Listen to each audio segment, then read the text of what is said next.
Gabriel Batistuta, the textbook finisher whose goals made us dream. Sometimes, watching football leaves an indelible mark on a young boy's imagination. In 1999, I was 7 years old and my obsession with Manchester United was reaching new heights after watching them win the Champions League in the most dramatic of circumstances. That night, when I should have been readying myself for school the following morning, I descended on my front garden and reenacted Ole Gunnar Solskjaer's famous last gasp strike with my trusty miter ball and a set of nets that were horribly mangled from sustaining shot after shot from my uneducated right foot. In similar vein, what I witnessed a little less than a year later in March 2000 roused that same self-belief that I could recreate another display of a footballing masterclass. Gabriel Batistuta, center stage in the theater of dreams. I knew nothing of this player as I had zero exposure to Italian football at that formative stage in my life.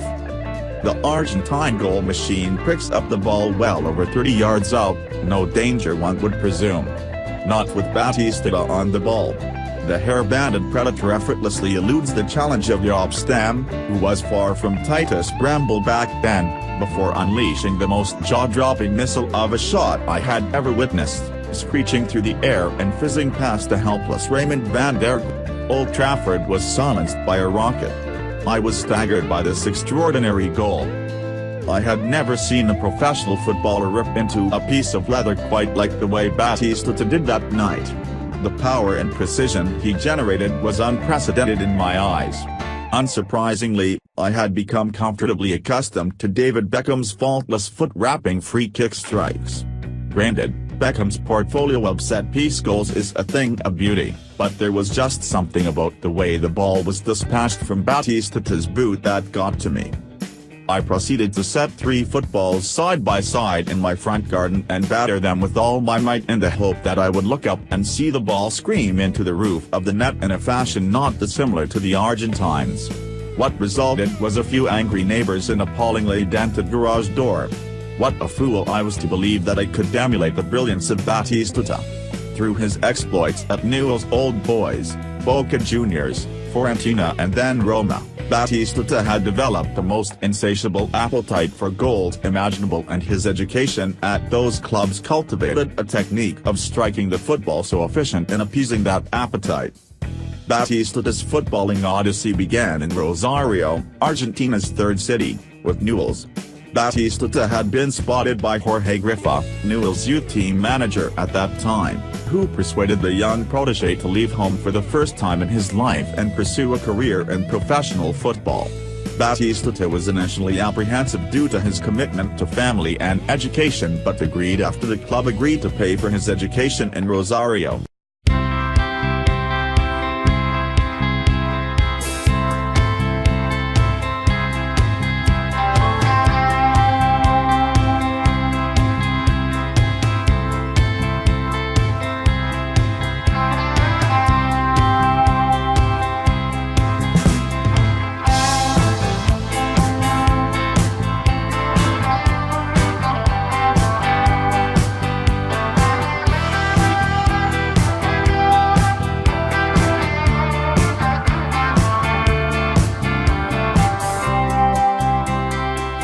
The youngster impressed instantly in one of Argentina's finest youth academies and soon broke into the first team, where he made his debut in 1988 and played in the Copa Libertadores final. Batistuta's proficiency inside the penalty box struck fear into Newell's rivals. He became known as the Animal due to his strength and tenacity in breaking free from defenders, finding space and dispatching goals in clinical style. Newell's supporters adored his hard work and determination. Fans of football always love a fighter, a player with great heart, and Batistuta fit the bill perfectly in these regards. His education finished and he struggled to find work, so in order to continue playing for Newell's, Batistuta cut the grass on the pitch, cleaned windows and picked up rubbish in the stands for enough to get by. Money did not matter to him. He was prepared to earn just about enough so he could continue playing football. With his stock rising rapidly, Batistuta made the difficult decision to move to River Plate. What made it difficult was the fact that he was a lifelong supporter of Plate's arch-nemesis, Boca Juniors. What Batistuta wanted more than anything though was to score goals, and he saw River as the best place for him to achieve that. However, Daniel Passarella, the heroic captain of Argentina's 1978 World Cup winning team, did not see great potential, and Batistuta opted to omit him from regular first-team football. Batistuta, hurt and surprised, did not let this deter him. He harnessed the pain from watching on as his River colleagues played without him and used it to make him mentally tougher. He began to train harder, focus on his strengths and hone his skills to become the ultimate goal scorer. The results very much speak for themselves. Having grown weary of Passarella's ignorance at play, Batistuta crossed town to his boyhood idol's Boca. He was initially played out of position by Osvaldo Potetti, but Oscar Tavares arrived to replace him and immediately recognized Batistuta as the ultimate focal point of attack. He moved him to center forward, and Batistuta repaid the favor with goals aplenty. He enraptured the vociferous Boca fans and forged a wonderfully productive partnership with Boca's chief conductor, Diego Latorre. Batistuta holds his time with Boca close to his heart. He genuinely connected with the fans. For him, that was what professional football was all about: exciting fans, feeling adored and being part of a team that would be remembered in years to come.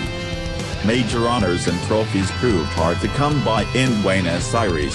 It would become a recurring motif of his storied career, but Batistuta was fulfilled by the sense that his play excited the fans regardless of where they finished. It was the eye-catching displays at Boca that got Europe talking. Tavares became increasingly aware of the European clubs circling Batistuta and was re-signed to losing his most lethal weapon. Batistuta was eager for a fresh challenge and an opportunity to introduce the world to the phenomenon of Batigol.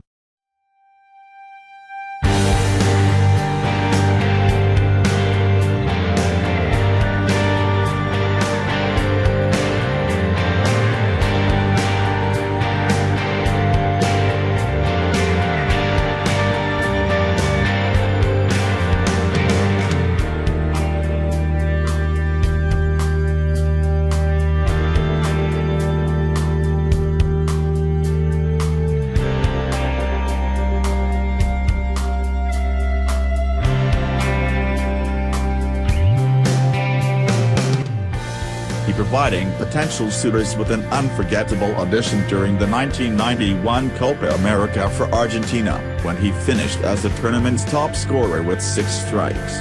His goals and performances prompted Fiorentina to move for him, and the rest is history. That year, fans in Florence fell in love with Batistuta and adores him to this day.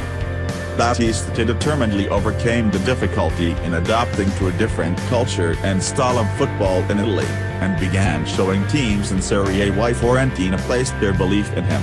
He scored 14 goals in his first season and 19 the following campaign. However, his second year was overshadowed by troubles at La Viola and they were relegated to Serie B. The fans at the Artemisia Franchi Stadium panicked at the thought of losing their star player and favorite son. They had adopted Batistuta as one of their own and feared that the advances of European superpowers AC Milan and Real Madrid would prove irresistible to him. He was having none of it. Batistuta, characteristically disregarding the allure of money and prestige attached to a move to a major club, decided to stay in Florence and help his adopted club fight back to Serie A. His 16 goals in Serie B helped Fiorentina back to the high table in Italian football and endeared the Argentine even deeper into the hearts of the fans. In modern football, it is too easy for a talented player standing out in a struggling team to flee when trouble strikes, but not for Batistuta. He has since said that he could have easily moved to Real Madrid or Manchester United, but he never had any interest in leaving Fiorentina for either of them. For him, the challenge of improving and underachieving Fiorentina was more attractive than jumping on the express train of one of Europe's big clubs collecting trophies effortlessly. This was the truest expression of Batistuta's approach to football. He was always willing to fight, always willing to work hard to earn a reputation and relationship with the fans. He went on to cement his place as arguably Fiorentina's greatest ever player, certainly their greatest goal scorer. He amassed over 200 goals during his 9 years clad in purple before finally ending his adventure with Fiorentina in favor of a fresh challenge in another hallowed Italian city. In the capital with Roma, Batistuta finally won the Scudetto that had eluded him and forged a devastating partnership with club legend Francesco Totti. Becoming a champion of Italy with Roma was a historic moment for both the club and the player. Roma had finally returned to the top after an 18-year barren spell, and Batistuta was able to call himself a champion. He knew that although he had left Fiorentina and won the trophy they could never manage with Roma, he was still adored by the Florence faithful. There were no cries of Judas and no vendetta. Fiorentina knew they had kept the player as long as they could, and they were forever grateful for his service, regardless of what he did following his departure.